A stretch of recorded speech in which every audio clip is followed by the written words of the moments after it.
Welcome to this Sunday's Gospel Reflection.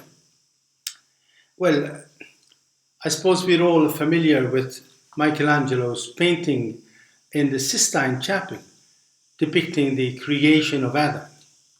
The whole drama centers on God's life giving finger almost touching Adam's limp index finger, which is dangling helplessly, waiting for the touch of God's finger.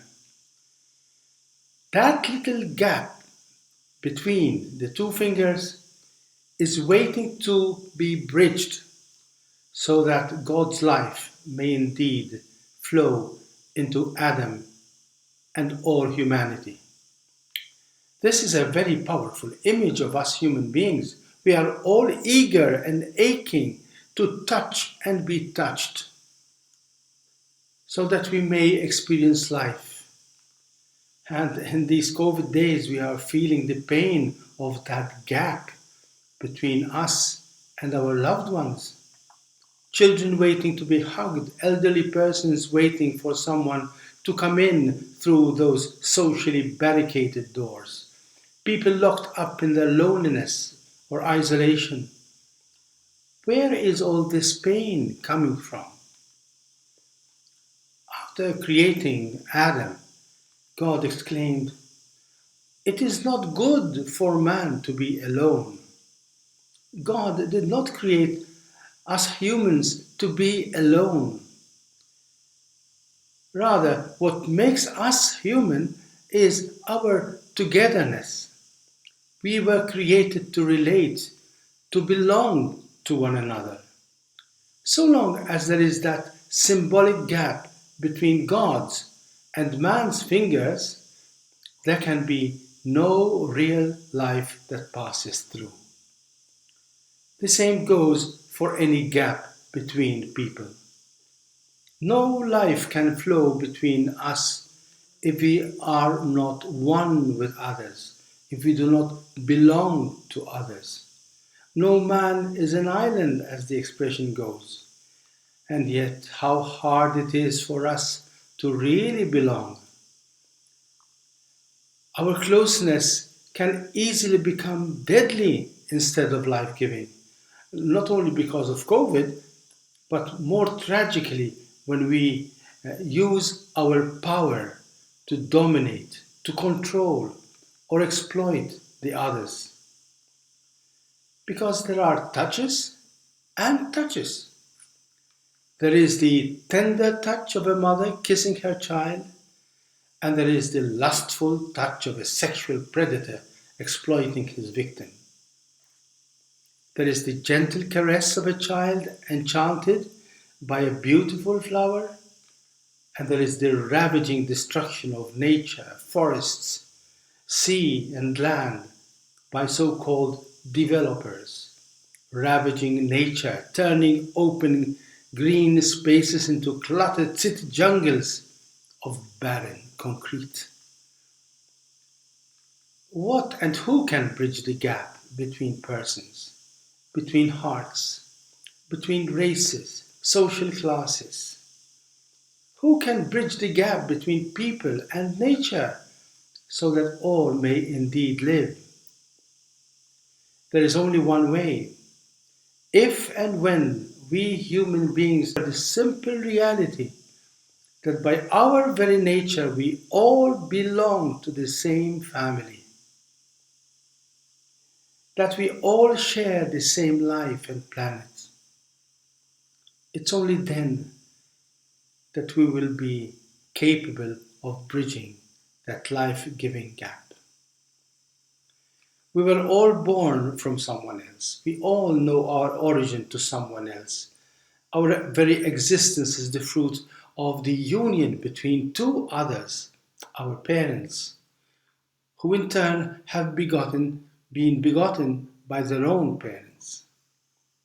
Thus, we belong to the same family, which is born afresh in every new child, every new generation. But Our false sense of power, selfishness, has made us forget all this. Our misuse of science, knowledge, technology have led us into the illusion that we are the masters of life and death. We see ourselves as the source of life, whereas in reality, we have all received it as a gift. We have come to see ourselves as the Almighty, the self-sufficient creators who can exploit and manipulate our planet, our very nature, at will. Our money and power have made us forget our origins, and we have become specialists in creating distance, isolation, separation, division. We have become experts in destroying relationships. We have murdered love and belonging to give birth to a deadly form of unbridled false liberties that kill the life we all crave for. We have isolated ourselves in our well-defended castles, the so-called rights and self-centeredness, and we end up by mistaking our loneliness for independence, our isolating self-sufficiency for dignity, our unbridled liberalism for real freedom. We have redefined self-satisfaction. We have forgotten about our common belonging and concentrate on our individual promotion and survival. And instead of living as one for all and all for one, we have chosen to live as everyone for himself, for herself. Let the strong survive and the weak be eliminated. Only might makes it right. What a far cry from what God has intended us to be as His children. God, who is a loving communion of heart, wanted to include us in His own harmonious and creative relationship. Jesus is the link that bridges the gap between God and man. He is the incarnation of God's own love. His dream is that we humans rediscover how we are all one and how we all belong to one another.